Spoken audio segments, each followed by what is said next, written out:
Pasukan Israel dan kelompok Hizbullah di Lebanon telah terlibat dalam baku tembak lintas batas yang semakin sengit sejak awal Oktober setelah perang di jalur Gaza meletus antara Israel dengan Hamas. Aksi saling tembak itu merupakan eskalasi terbesar di perbatasan antara kedua pihak sejak kelompok yang didukung Iran itu dan Israel berperang pada tahun 2006.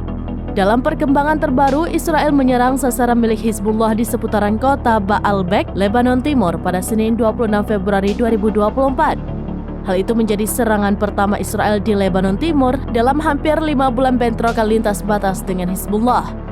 Hizbullah, salah satu kelompok non-negara yang memiliki persenjataan paling berat di dunia, merupakan sekutu Iran yang paling tangguh dalam poros perlawanan. Anggota lain poros itu adalah Hamas, kelompok-kelompok milisi di Irak dan Suriah, serta kelompok Houthi di Yaman. Pemimpin Hizbullah, Sayyid Hassan Nasrallah, mengatakan kelompoknya memiliki 100.000 petempur. Kekuatan militer Hizbullah umumnya didukung roket dalam jumlah besar. Para pakar yakin kelompok Islam Syiah itu mungkin memiliki lebih dari 100.000 roket. Hizbullah mengatakan mereka memiliki roket yang dapat menyerang seluruh wilayah Israel.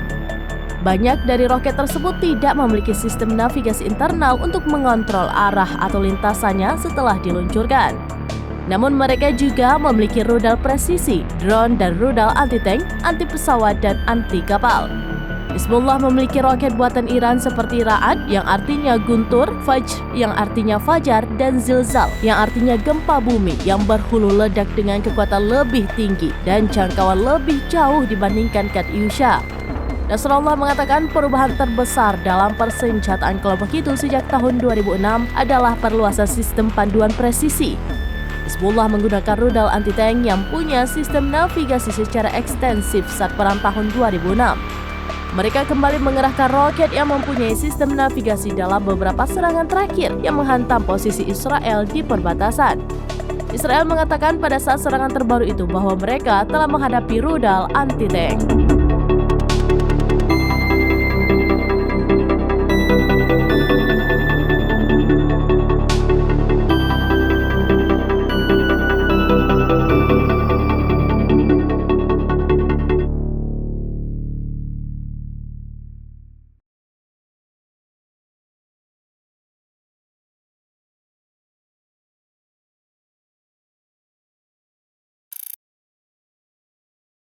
Download Tribun X sekarang, menghadirkan lokal menjadi Indonesia.